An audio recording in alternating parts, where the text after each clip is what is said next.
हमारे चैनल को सब्सक्राइब करें और बेल आइकन दबाएं।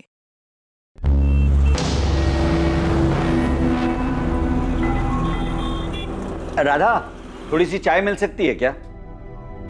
जी चाचा जी, बस 5 मिनट दीजिए।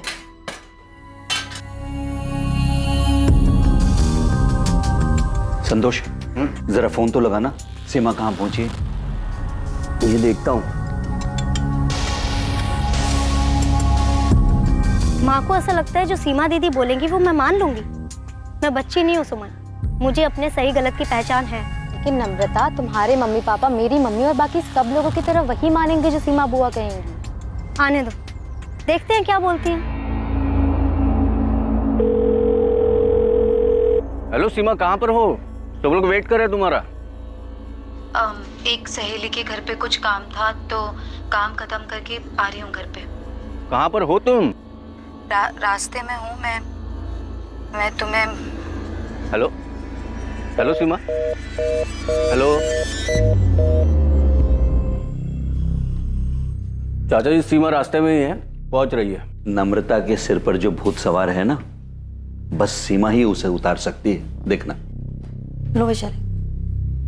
नम्रता को समझाते समझाते थक गई हूँ मैं। नम्रता समझदार है, बस थोड़ी सी बहक गई है। आप चिंता मत करिए, सीमा आएगी, उससे अच्छे से बात करेगी और उसे समझा देगी और उसे सही रास्ता भी दिखा देगी। चाची, प्रिया को लेने मुझे स्कूल जाना है। अगर 2:30 बजे तक सीमा दीदी नहीं आई तो मैं निकल जाऊंगी। वैशाली, मैं ये कह रही थी कि तुम प्रिया को लेके ना स्कूल से सीधे यहीं आ जाना। वो क्या है कि तुम्हारी भी जरूरत पड़ेगी मुझे। कोशिश करूंगी चाची, सीमा दीदी समझा देगी नम्रता को। आप चिंता मत करो, नम्रता बात मान लेगी सीमा दीदी की। चर्चा में आने वाला मामला नम्रता अग्रवाल से संबंधित था और परिवार की यह मीटिंग 2 रात पहले ही तय हुई जब नम्रता के पिता शिव प्रसाद अग्रवाल ने सीमा साहू को कॉल किया। प्रणाम चाचा जी, कैसे हैं आप? मैं ठीक हूँ सीमा बेटा। परसों मैं और तुम्हारी चाची यहाँ बल्लीपुर से नम्रता को लेकर भोपाल आ रहे हैं। तुम टाइम निकाल कर रखना बेटा। चाचा जी, आप नम्रता को फोन दीजिए, मैं फोन पर बात करती हूँ उससे। ना बेटा, नम्रता थोड़ी अड़ियल हो गई है, तुम सामने बैठकर ही उसे समझाना। ठीक है चाचा जी, आप लोग आ जाइए। हम लोग राधा के घर पर आएंगे, तुम भी वहीं आ जाना दोपहर तक। ठीक है, मैं आ जाऊंगी। वैशाली को भी वहीं बुलाएं। ठीक है, प्रणाम। चाचा जी चाहते हैं कि मैं नम्रता से बात करूं।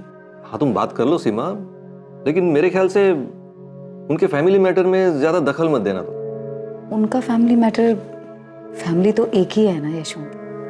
अरे वो कजिन है मेरी, चाचा जी की बेटी है। लेकिन दूसरों के मामले में सलाह देने की एक हद होती है।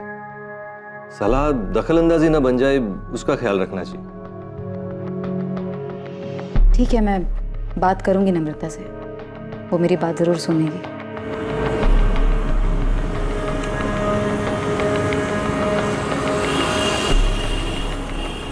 और 21 मार्च को शिव प्रसाद अग्रवाल और लता अग्रवाल अपनी बेटी नम्रता को लेकर सीमा के पास सलाह मशवरे के लिए भोपाल पहुंच गए। लगभग हर परिवार में एक ऐसा सदस्य होता है जो सबसे ज्यादा भरोसेमंद माना जाता है, जिसके पास सब अपनी परेशानी का हल ढूंढने के लिए जाते हैं। मुश्किल से मुश्किल घड़ी में भी जिसके पास हर जरूरी मामले का हल मिल जाता है। एक ऐसा सदस्य जिसके पास हर मसले पर कोई ना कोई सलाह और जरूरत पड़ने पर अपनी सलाह को मनवाने का अधिकार भी होता है। और इस परिवार की वो सदस्य है सीमा साहू। लेकिन 20 साल की नम्रता के साथ संकट की इस घड़ी में सीमा साहू नहीं है। सीमा साहू ने कहा था कि वो आएगी, लेकिन वो नहीं आई। मैं तो ऑफिस में हूँ संतोष, मेरी कुछ बात नहीं हुई सीमा से। यशवंत, मेरी 1 घंटे पहले सीमा से बात हुई थी, करीब 1:45 बजे।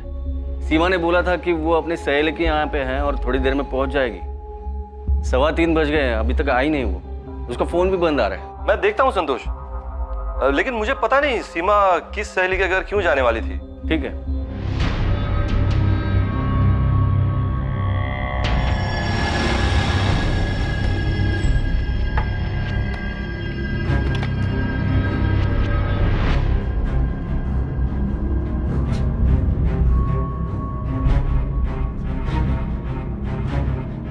हाँ राजेश, बेटा मम्मी घर पर है क्या? नहीं पापा, यहाँ पर तो ताला लगा हुआ है। और अगर मम्मी राधा मामी के घर जाने वाली थी तो अभी घर वापस क्यों आती? जरा पड़ोस में पूछो, मम्मी कहीं किसी के घर कुछ काम से तो नहीं गई? ठीक है, मैं पूछता हूँ। सीमा कभी ऐसा तो करेगी नहीं। फोन तो अब भी बंद ही आ रहा है चाचा जी। संतोष, सीमा ने कुछ बताया था कि वो किस सहेली के यहाँ गई है? वो नहीं बताया था, अचानक उसने फोन काट दिया। पर सीमा ऐसा कभी नहीं करेगी। वो लेट भी होती है तो फोन करके बताती है हमेशा। हाँ, लेकिन यहाँ उसका फोन ही बंद है। संतोष, फिर से ट्राई करो, हो सकता है उसके फोन की बैटरी गई हो और वो फोन चार्ज कर रही हो।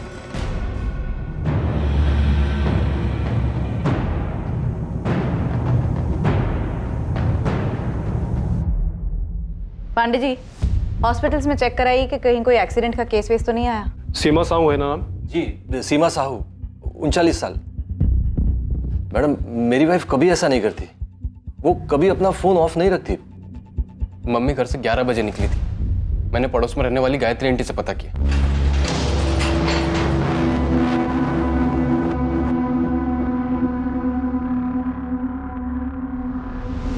हॉस्पिटल्स में पता करते हैं।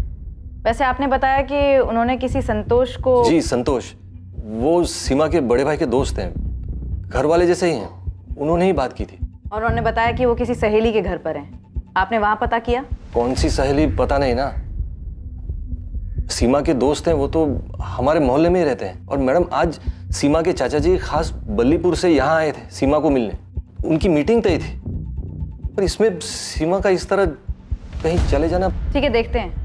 वैसे हम कल तक वेट करके ही मिसिंग का FIR बना सकते हैं। आपकी वाइफ अडल्ट हैं। आप लोग अपनी तरफ से कोशिशें जारी रखिए। हो सकता है किसी के घर पर हो, पूछताछ करते रहिए। जी मैम।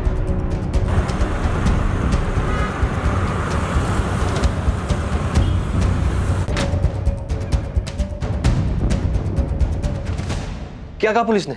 अभी तक 3 हॉस्पिटल में चेक कर लिया, कहीं कोई एक्सीडेंट का केस नहीं आया। चाचा जी, मैंने बहुत जगह पूछा, कहीं कोई रिक्शा विक्शा के एक्सीडेंट की खबर नहीं है। तो कहाँ गई होगी सीमा?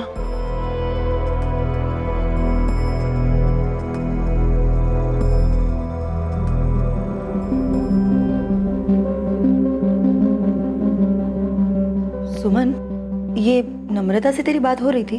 हाँ, बातें तो हो ही रही थी, लेकिन तुम ऐसे क्यों पूछ रही हो जैसे मुझे कुछ पता है कि सीमा बुआ कहाँ गई हैं? बेटा, मुझे लगता है नम्रता है ना, ये यहाँ अपने मन से नहीं आई थी सीमा से बात करने। चाचा चाची इसे जबरदस्ती लेकर आए हैं। अम्मा, तुम खुद नम्रता से क्यों नहीं पूछ लेती? उसे पता होगा कि सीमा बुआ यहाँ क्यों नहीं आई। लो देख लो, सीमा दीदी मुझे एडवाइस देने वाली थी, बात करने वाली थी, समझाने वाली थी, अब खुद ही रफू चक्कर हो गई।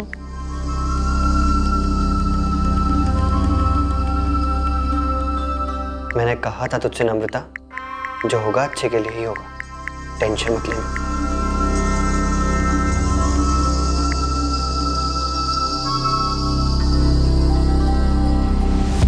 क्या कोई ऐसी बात है जिसकी वजह से वो अपने आप कहीं चली गई? ये क्या बात कर रहे हैं सर? सीमा अपने आप क्यों जाएगी? हाँ सर, सीमा दीदी अपने आप क्यों जाएगी? उनका परिवार है, पति है, बेटा है, हम सब हैं। सीमा हमारे परिवार की मुखिया जैसी है, सब सलाह लेते हैं उससे। वैशाली, ये जो आपकी कजन है नम्रता, इसका क्या माजरा? उससे क्या बात करनी थी? सीमा को क्या समझाना था उसे? फैमिली मैटर था। तो फिर जाइए और जाकर अपना फैमिली मैटर सॉल्व करिए। जब तक आप हमें पूरी बात नहीं बताएंगे, हम उसे ढूंढेंगे कैसे? सर, नम्रता के गांव बल्लीपुर में एक लड़का है, हिमांशु कनौजिया। नम्रता उससे शादी करना चाहती है।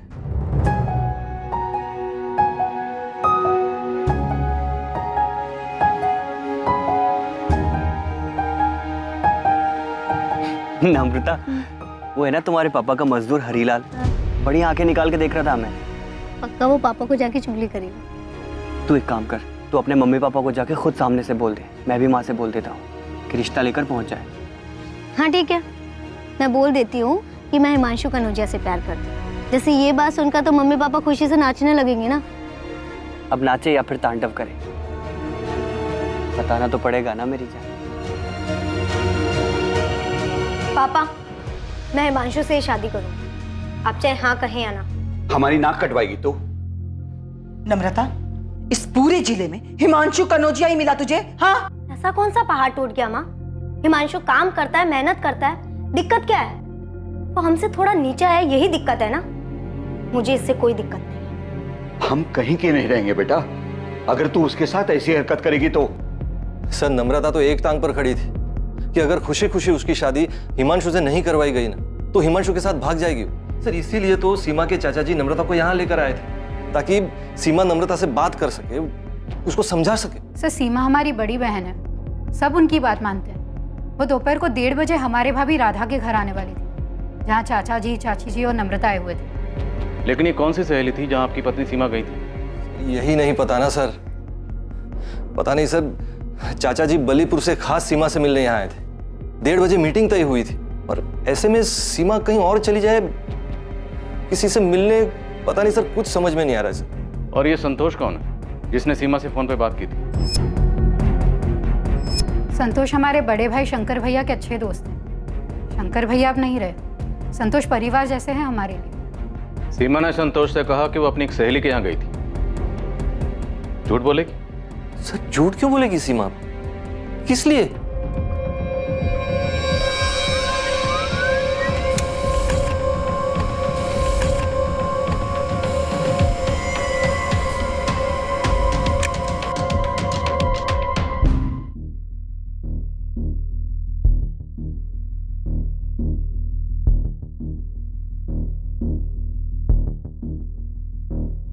सारे हॉस्पिटल चेक किए, एक्सीडेंट तो नहीं हुआ है। नॉर्मल नहीं है साहब ऐसे गायब होना। ये पक्का आप जो नम्रता बोल रहे हैं उसके कनेक्शन से कुछ हुआ होगा, क्योंकि घर की एक जिम्मेदार औरत जिस पे पूरे परिवार वाले अपने अहम फैसले लेने के लिए निर्भर करते हो, वो खुद से तो गायब नहीं हो सकती। नम्रता वाला एंगल हम चेक करेंगे। वहाँ बल्लीपुर में उसके बॉयफ्रेंड हिमांशु कनौजिया से भी बात करेंगे। ठीक है साहब, मैं पता करता हूँ। आप केवल सीमा के फोन के लास्ट लोकेशन मिल जाए तो मुझे इन्फॉर्म कर देना, उस एरिया में ढूंढने में आसानी होगी। कमाल कर रही हैं आप विशाली दीदी। और चाचा जी को भोपाल बुलाकर यहाँ सीमा दीदी बल्लीपुर क्यों आएगी? और अगर हमारे घर यहाँ आना होता उन्हें तो क्या बता के नहीं आएगी? मुकेश, 3 दिन हो गए, सीमा दीदी का कुछ पता नहीं चल रहा। ऐसे कहाँ चली गई वो? ये पक्का हिमांशु और नम्रता का किया कराया है। चाचा जी भी अजीब है, अगर नम्रता का ऐसा कुछ चल भी रहा था तो यहाँ आके हमसे बात नहीं की है, वहाँ सीधा भोपाल पहुँच गए। मुकेश, अभी ये सब बात करने का टाइम नहीं है। दीदी गायब है, पहले उन्हें ढूंढना है। क्या हुआ, कुछ पता चला मुकेश? नहीं, बस सीमा दीदी का फोन अभी भी बंद आ रहा है। तंग आ गई होगी, हर किसी का प्रॉब्लम सुलझाते सुलझाते। तंग आ भी गई होगी तो क्या जीजा जी और राजेश को छोड़ के चली जाएंगी? बोलो। देखो अब कहाँ मिलती हैं, कहीं तो गई होगी। असलम, कुछ नाश्ता बनाऊं? नहीं, रहने दो, आज काम कुछ ज्यादा है। मेरी कोई जरूरत हो तो फोन कर लेना। ठीक है, मैं जीजा जी से मिलाती हूँ, परेशान होंगे वो लोग। ठीक है, मिला। मैं निकलता हूँ।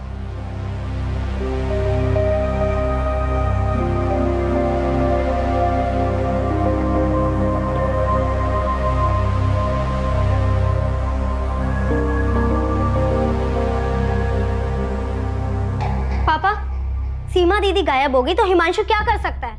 उसे वहां बल्लीपुर में पुलिस क्यों उठाने के लिए गई है? नम्रता, अब भोपाल आने से पहले कुछ बात हुई थी सीमा से तुम्हारी? नहीं हुई थी, और मैं क्यों करूंगी बात? मुझे यहाँ पर जबरदस्ती बात करने के लिए बुलाया गया था, तो मैं उनसे सामने से क्यों करूंगी बात? नम्रता, कहीं तुमने और हिमांशु ने तो कुछ नहीं किया? हाँ पापा, मैंने और हिमांशु दोनों ने मिलकर सीमा दीदी को गायब कर दिया, ताकि वो मुझसे कोई बात ना कर सके, मुझे अपना लेक्चर ना दे सके। बस सीमा दीदी खुद ही चली गई है यहाँ से।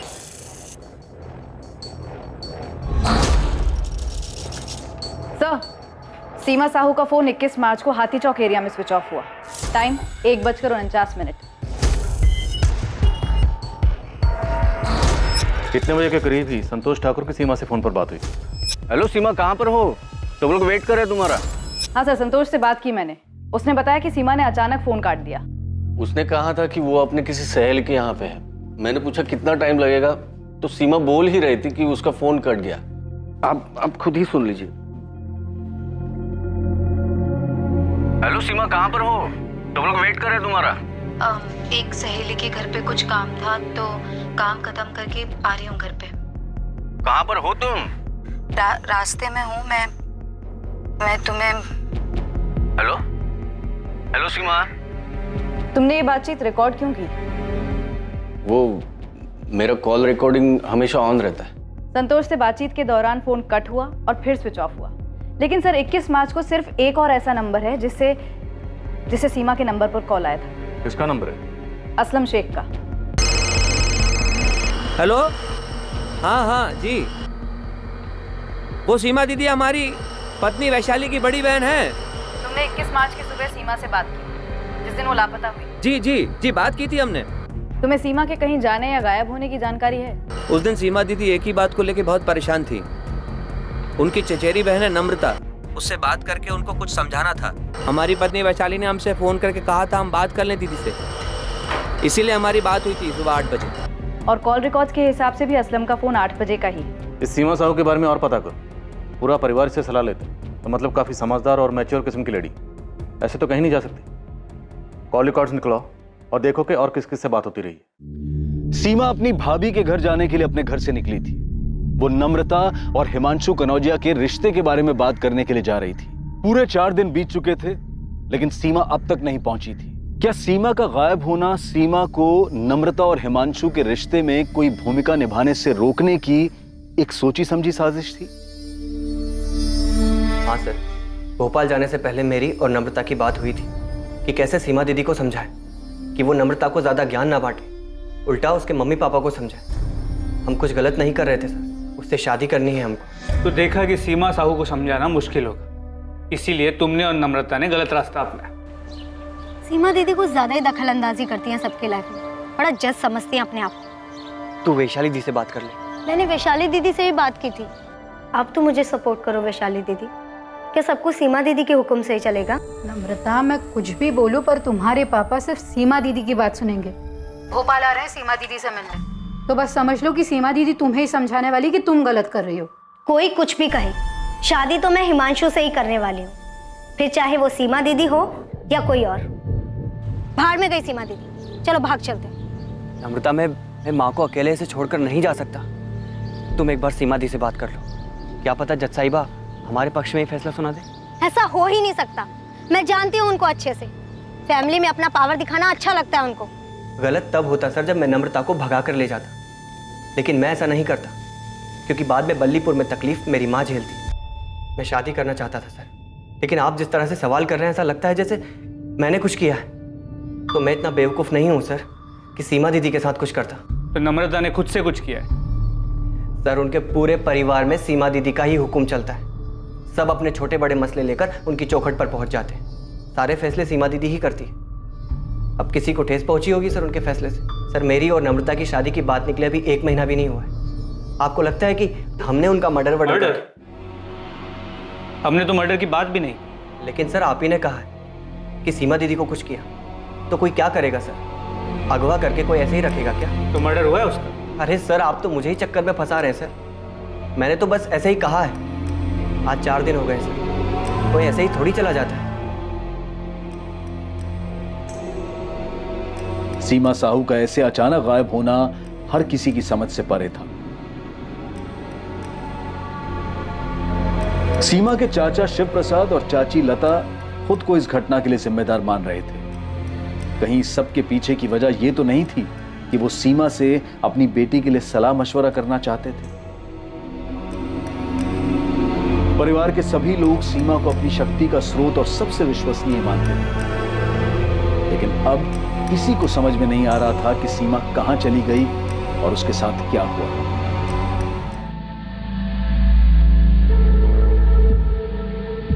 हाँ, यही वो लेडी है, पक्का पक्का?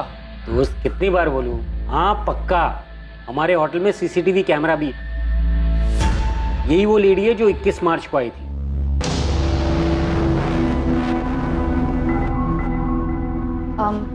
Room number 201, Mukhtar Syed. आपका नाम? सीमा साहू। 1 मिनट।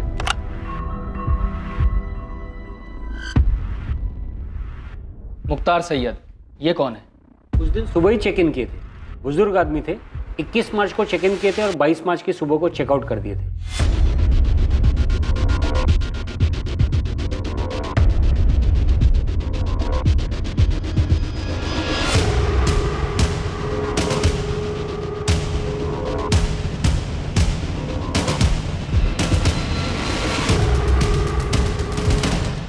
तो ये सीमा साहू रूम नंबर 201 में मुख्तार सैयद से मिलने गई थी। हाँ, मैंने मुख्तार जी से बात की थी और फिर इस लेडी को उनके कमरे में भेजा था।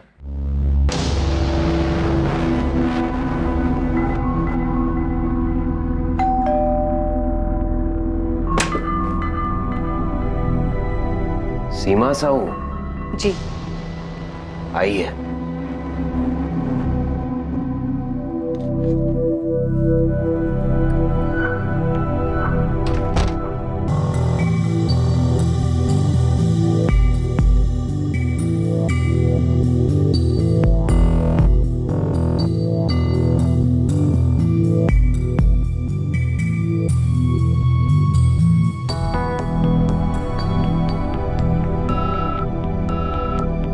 ये रेड साइन होटल हाथी चौक पर है मैडम, जहां आपने कहा था कि सीमा साहू का फोन स्विच ऑफ हुआ है। लेकिन सीमा ये मुख्तार सैयद से मिलने क्यों गई थी?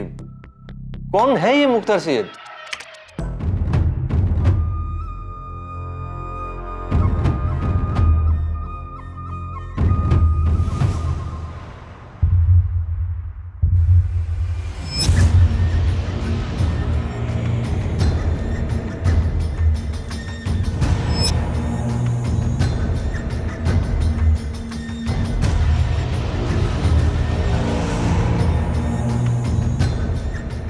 पता नहीं सर, ये कौन है? हमें होटल के रिकॉर्ड से ये आधार कार्ड मिला है। अगर ये आधार कार्ड असली है तो हम इसकी बाकी डिटेल्स निकलवाएंगे। और आप इस तस्वीर को देखिए, ये कोई बाबा किस्म का आदमी लगता है। क्या सीमा किसी बाबा से मिली थी?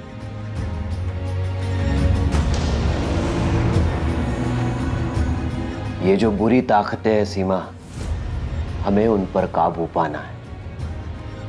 जो तुम्हारे मंसूबे पर बुरी नजर डाल रहे हैं, उन बुरी नजरों को हमें दूर करना है। हम सबको मिलकर इन बुरे प्रभावों पर वार करना है और इन नकारात्मक तत्वों को हमें मिटाना है।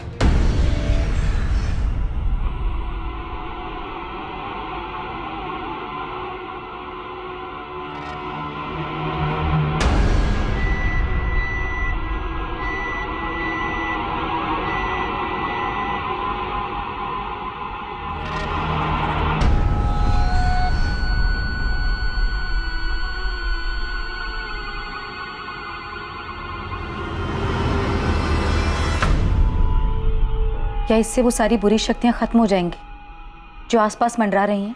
सब कुछ खत्म हो जाएगा, धीरे धीरे सब कुछ खत्म हो जाएगा।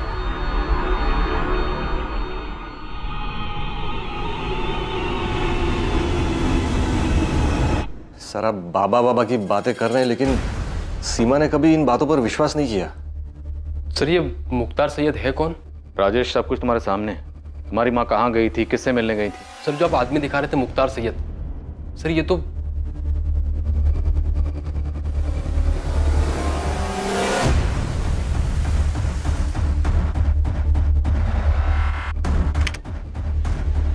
ध्यान से देखिए सर, इस आदमी के चेहरे पे दाढ़ी मूंछ सब कुछ नकली लग रहा है। सर ये तो कोई ढोंगी है।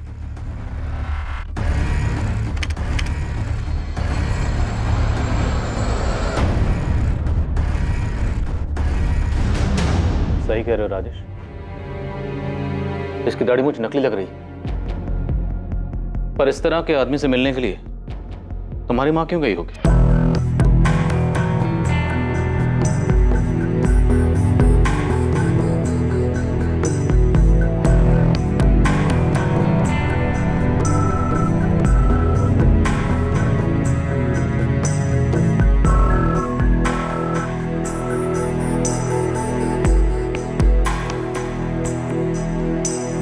सीमा कभी किसी बाबा के पास नहीं गई।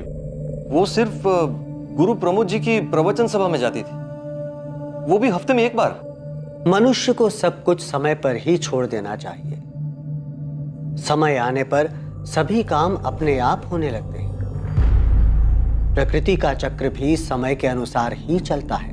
वैशाली, तुम्हारी बहन मुख्तार सैयद से क्यों मिली होगी? मुझे नहीं पता। मैं तो ये भी नहीं जानती कि ये कौन है और दीदी उस दिन वहां क्यों गई, जबकि उस दिन दीदी को नम्रता के मुद्दे को सुलझाना था। तुम्हें किसी पे शक? हम गुरु प्रमोद जी से तो बात करेंगे ही, पर क्या कोई ऐसा है जिस पर आपको शक हो? क्योंकि आपकी पत्नी सीमा को देखकर ऐसा लग रहा है जैसे वो कुछ ठीक नहीं है। ये देखिए।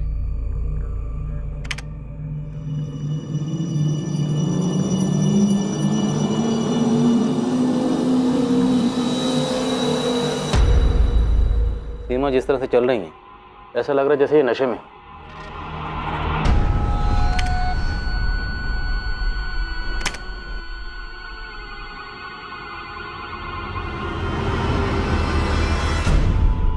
हाँ सर, लग तो रहा है कि नशे में। ऐसा लगता है जैसे इन्हें कुछ दिया गया हो।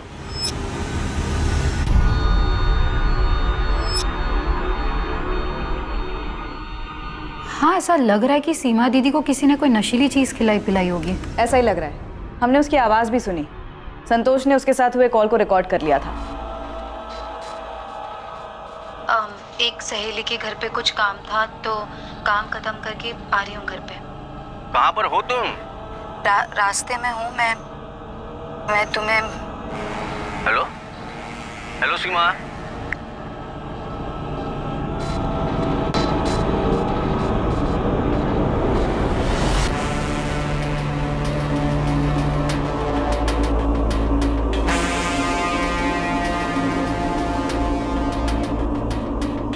रास्ते में हूँ मैं तुम्हें।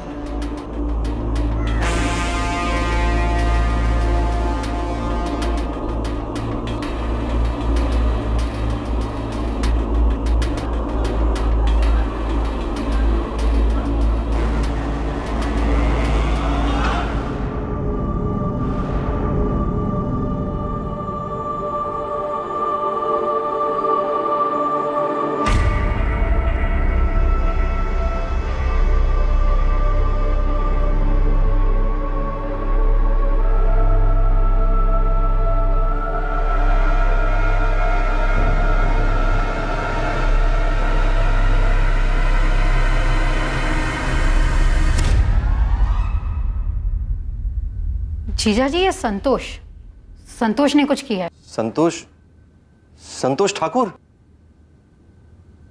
हाँ, उसने दीदी के साथ फोन पर की गई बात की रिकॉर्डिंग क्यों की? क्यों किया होगा उसने ऐसा? और ये सब कुछ मुकेश मामा ने किया है। उन्हीं का हाथ है इसमें। तुम्हारे मुकेश मामा जो बल्लीपुर में रहते हैं? हाँ। लालू तो इतनी ज्यादा छुट्टी लेगा, एक काम कर, तो हमेशा के लिए छुट्टी ले ले। मामा और मामी दोनों ने मिलकर किया है ये। लेकिन राजेश, तुम्हारी माँ मुख्तार सैयद से मिलने खुद गई हैं। जरूर मामा और मामी ने मिलकर कोई तिकड़म बैठाया है। मामा बहुत गुस्सा है मम्मी पे। जब खेत की सारी देखभाल मैं करता हूँ, अनाज की सारी बिक्री और सब कुछ मैं ही देखता हूँ, और उसमें से जो भी पैसा आता है तो इतना सारा पैसा मैं हर महीने राधा भाभी को क्यों दूं? मुकेश, क्योंकि वो अकेली हैं। उनके स्वर्गवासी पति शंकर भैया तुम्हारे, मेरे और वैशाली, हम तीनों के बड़े भाई थे। अरे इतनी समझ तो होनी चाहिए तुम में। अच्छा, तो मतलब मेहनत मुकेश करे और खाए सब। अच्छा, मुझे अच्छी तरह पता था मुकेश की जुबान के पीछे ना शब्द तुम्हारे ठूंसे हुए हैं। तो मतलब हम वहाँ गांव में बैठकर चक्की पीसते रहे और यहाँ शहर में सब मलाई खाएं। सीमा दीदी, क्यों ना मुकेश को ज्यादा हिस्सा। तुम बीच में मत बोलो। अरे घर हमारे पापा का है, खेत हमारे पापा का है, और मुकेश इस समय जो बात कर रहा है ना, घर और खेत बेचने वाली। तो क्या हमारा हक नहीं बनता गाँव छोड़कर शहर आकर एक बेहतर जिंदगी जीने की? बेशक शहर आओ, लेकिन खेत और घर बेच कर नहीं। मतलब हम अपनी जिंदगी गांव में बैठ के पिसवाएं और आप लोग यहाँ मजे से ठाट से रहो। जो भी हम खेत में मजदूरी करते हैं उसका हिस्सा सबको मिले, लेकिन एक फैसला नहीं कर सकते घर और खेत बेचने का।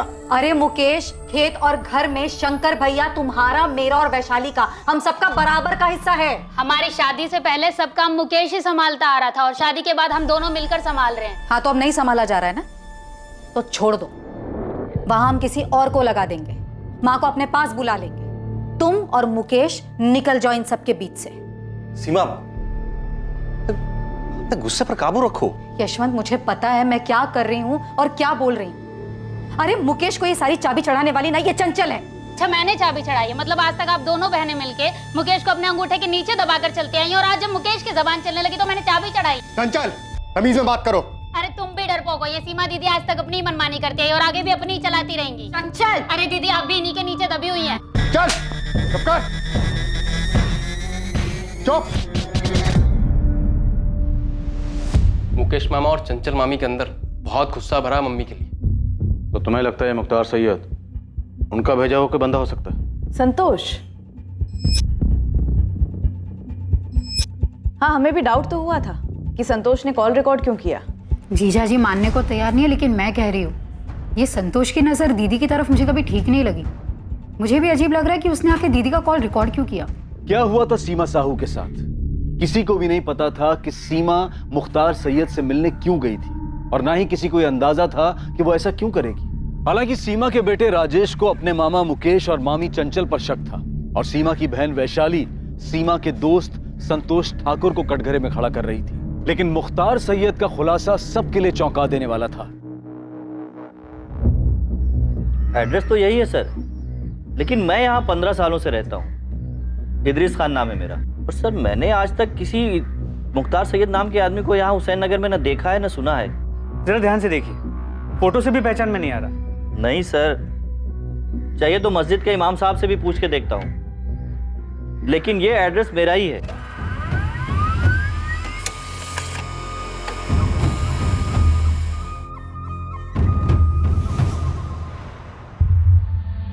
सर ये आधार कार्ड फर्जी है।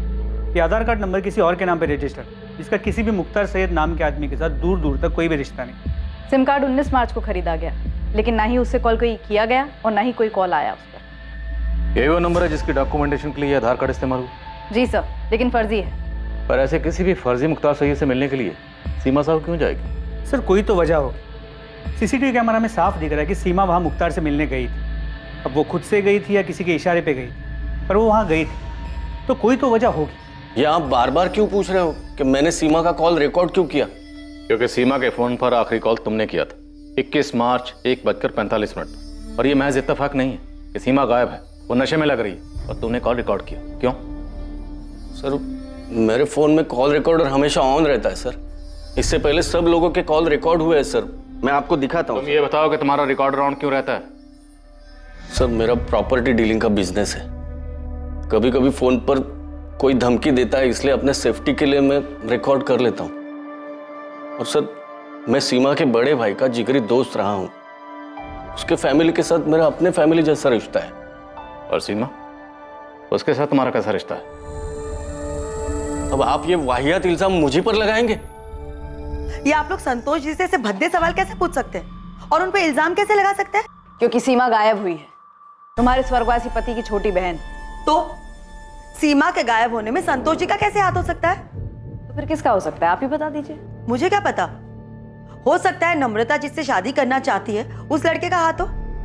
वैसे भी नम्रता बहुत चिड़ी हुई थी और उसने मेरी बेटी सुमन को भी बताया। क्या बताया था? मैं तो कहती हूँ अच्छा है सीमा दीदी कहीं बिजी हो जाए और यहाँ पर आए ही ना, इससे तुम्हारी प्रॉब्लम सॉल्व हो जाएगी। अरे बात करो ना उनसे। नहीं करनी मुझे उनसे बात। क्यों हर फैसला सब लोग उनसे पूछ कर लेते हैं? अब मैं 20 साल की हो गई हूँ, मैं अपने सही गलत के फैसले खुद ले सकती हूँ। नम्रता ऐसा कह रही थी, पर अम्मा क्या नम्रता उस हिमांशु के साथ मिलकर ऐसा कुछ करेगी कि बुआ? देखिए संतोष जी भले आदमी हैं और हमारे परिवार को अपना परिवार मानते हैं। हमें पूरा शक है कि सीमा के गायब होने में किसी अपने का ही हाथ है, इसलिए पूछताछ तो हम सबसे करेंगे राधा जी। और अब तो FIR भी बन चुका है। मैं क्यों अपनी दीदी के साथ कुछ करूंगा? तूने जो कुछ भी किया है उसकी वजह है तेरे पास मुकेश। अरे आप लोग क्या बात कर रहे हैं? मुकेश तो अपनी दीदी के सामने भीगी बिल्ली बनकर रहता है। और तुम सबसे आंख मिला के बात करती हो। हाँ करती हूँ, और आपसे भी करूंगी अगर आप लोग हम पर गलत आरोप लगाएंगे तो। पर मेरी बेटी कहाँ है? कहाँ चली गई वो? माँ जी पिछले 7 दिनों से हम भी उसे ढूंढने की कोशिश कर रहे हैं, लेकिन अब तक हम उसे ढूंढ नहीं पाए। और इसी सिलसिले में मुकेश और चंचल को पूछताछ के लिए ले जा रहे हैं। लेकिन सर 21 मार्च को मैं यहीं गाँव में था। और आपके पास सबूत क्या है कि मुकेश ने यहाँ गाँव में बैठकर कुछ कराया हो? सबूत तो फिलहाल हमारे पास तुम्हारे खिलाफ भी नहीं है, इसीलिए पूछताछ बोल रहा हूँ। अगर सबूत होता तो इतने प्यार से बात नहीं करता। आपको पक्का हमारा नाम यशवंत जीजा जी ने दिया होगा। दिया जिसने भी हो, वजह तुम्हारे पास थी मुकेश। वजह किसके पास नहीं है सर, सभी तो सीमा दीदी के थाक से थक चुके थे, खुद यशवंत जीजा जी भी। ये नहीं बताया उन्होंने? सीमा साहू की थाक से? तुम्हारी ये बड़ी बहन क्या कोई गैंग लीडर थी? गैंग लीडर का तो पता नहीं सर, लेकिन हम सब भाई बहन, उनका पति, उनका बेटा राजेश, सब पर उनकी धाक थी। घर में सबसे बड़ी थी वो, इसलिए पापा जी ने सारी कमान उनके हाथ में दे दी। सब पर राज चलाती थी वो। ये क्यों नहीं बताया यशवंत जीजा जी ने आपको? सीमा, कभी कभी तुम्हारा दूसरों की जिंदगी पर हावी होना दखल अंदाजी की हद तक चला जाता है। यशवंत, अगर मैं फैसले लेना बंद कर देती ना तो सबकी जिंदगी बिखर गई होती अब तक। ये तुम्हारी गलतफहमी है सीमा। दूसरों के बारे में फिक्र करना अच्छी बात है। लोग जब तुम्हारे पास सलाह मशवरा करने आते हैं वो अलग बात है, लेकिन जब तुम दूसरों की जिंदगी में सही गलत के फैसले लेने बैठ जाती हो ना, वो गलत है।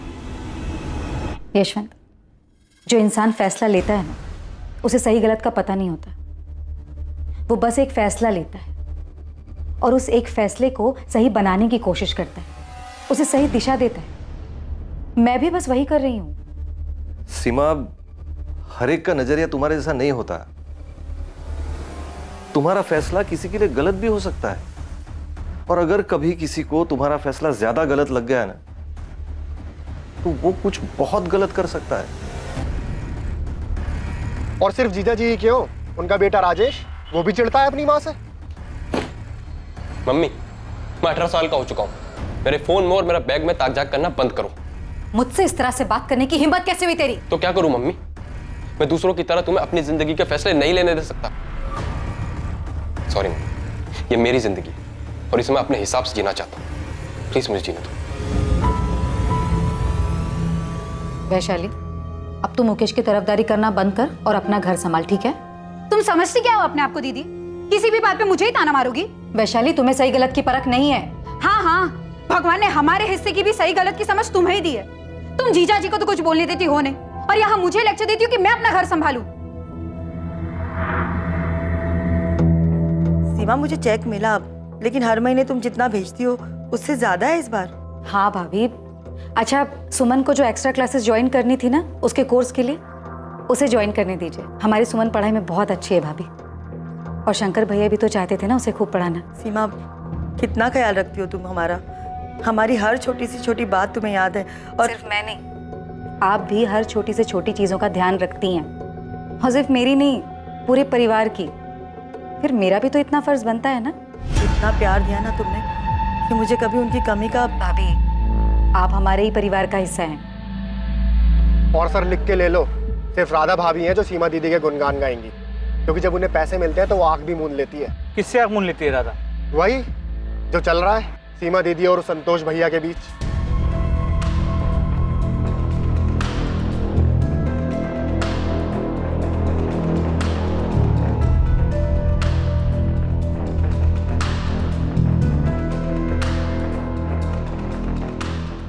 पिंटू, मुझे किसी भी सूरत में ये इन्फॉर्मेशन चाहिए कि सीमा साहू इस मुख्तार सैयद से मिलने होटल क्यों गई। ठीक है साहब, मैं पता करता हूँ, लेकिन आप एक बार असलम शेख से भी पूछताछ करो साहब।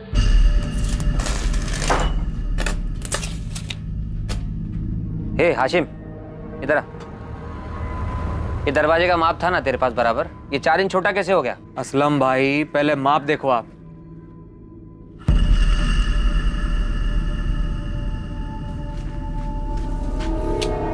ये शमशेर ने यही माप दिया था। ए हाशिम, क्या कुछ भी? मुझ पे क्यों इल्जाम लगा रहा है? क्या है शमशेर ये? तूने माप ही गलत लिया है। बताओ। तो इस असलम शेख का नाम कहीं इसलिए तो नहीं ले रहा क्योंकि असलम शेख भी मुसलमान है और ये मुख्तार सैयद भी? नहीं साहब, क्या आप भी धर्म की बात को बीच में लेके आ रहे हो? मैंने असलम शेख का नाम इसलिए लिया है क्योंकि वैशाली उसकी दूसरी बीवी है, एक चिढ़ खाई हुई पहली बीवी है फौजिया। अगर खाने की चीज को दोबारा ऐसे फेंका ना तो 2 थप्पड़ लगाऊंगी। अब जाओ, खुद साफ करो, उठाकर प्लेट में रखो और खाओ। पापा भी तो ऐसी प्लेट फेंकते हैं। पापा जैसे बनोगे तुम? पापा जैसे बनोगे तुम? हाँ? तुम भी तो उनके जैसे मुझे मारती हो। वो तुम्हें मारते हैं और तुम मुझे मारती हो। साहब, इस फैमिली में बहुत कुछ प्लास्टिक पेंट चढ़ा हुआ है। ये फौजिया नफरत करती थी वैशाली से और उससे भी ज्यादा सीमा साहू से, क्योंकि सीमा ने ही वैशाली और असलम शेख की शादी के लिए मंजूरी दी थी। फौजिया के पति को घर से छीन के लेके आ गई थी। सर, 5 कांस्टेबल्स को हाथी चौक से लेकर राधा के घर और सीमा के घर तक 10 बार दौड़ा चुकी। इन दोनों इलाकों में किसी ने भी 21 मार्च के दिन सीमा को घर वापस आते या कहीं और देखे जाने की कोई जानकारी ही नहीं है। आज पूरे 7 दिन हो, वो इतने दिनों तक सीमा को छुपा के रखेगा? साहब, ये लेडी परिवार के अंदर ही सबके रास्ते में आ रही थी। मुझे तो ऐसा लग रहा है किसी ने इसको रास्ते से हटाया।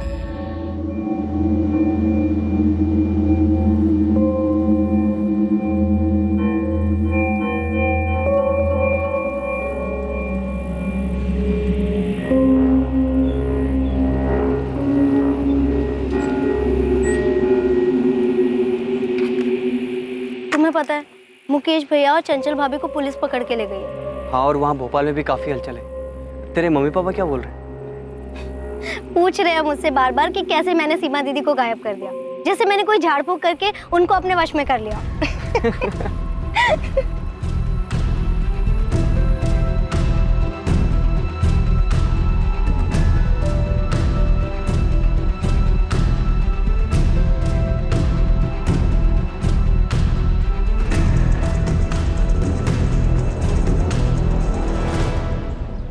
ईशा, हम दोनों को कोई भी अलग नहीं कर सकता, कोई भी नहीं। राजेश, मैं तुमसे एक सीधी सी बात पूछना चाहती हूँ। अब हाँ, पूछो ना। तुमने अपनी माँ के साथ क्या किया?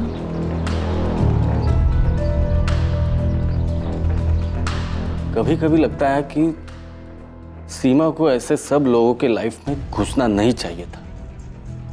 संतोष जी, आपको वो कॉल रिकॉर्डिंग डिलीट कर देनी चाहिए।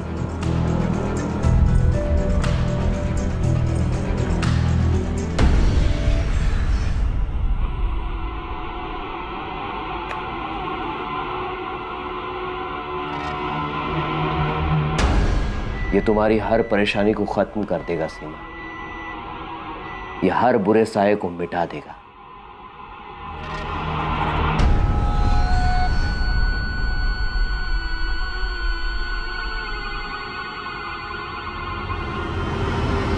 हमें सबसे अलग अलग पूछताछ करनी होगी सर।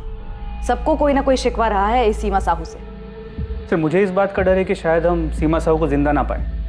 मुझे भी यही लग रहा है। ऐसा लगता है कि सीमा साहू को बुरी तरह से किसी जाल में फंसाया गया और ये जाल उसके किसी अपने नहीं बिछाए। सीमा साहू एक दृढ़ महिला थी। वो ऐसी बिल्कुल नहीं थी कि इतनी आसानी से कोई गलत कदम उठाए और मुख्तार सैयद जैसे फर्जी आदमी से मिलने चली जाए। जी सर, बिल्कुल किसी अपने ने ही धोखा दिया है सीमा को, या फिर ये भी हो सकता है कि सारे अपनों ने मिलकर साजिश रची ताकि हमें कोई सुराग ना मिले।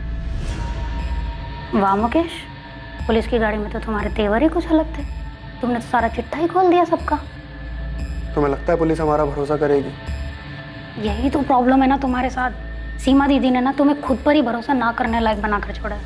अरे कॉन्फिडेंस दिखाओ, थोड़ा कॉन्फिडेंस।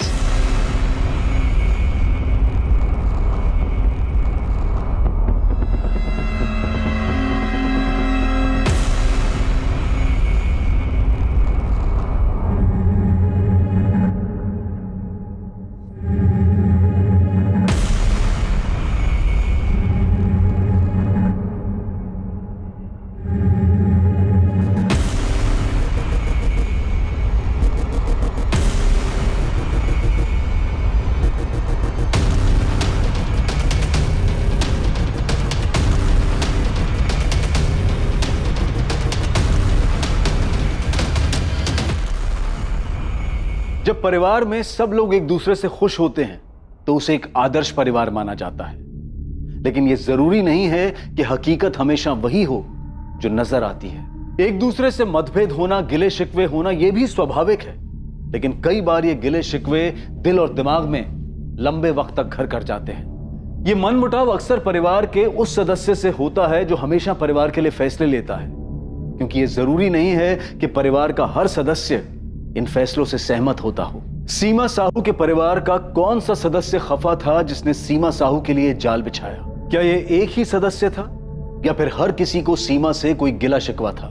इस वारदात के दोषी या दोषियों का खुलासा हम करेंगे कल रात 11 बजे इस केस के दूसरे और आखिरी भाग में।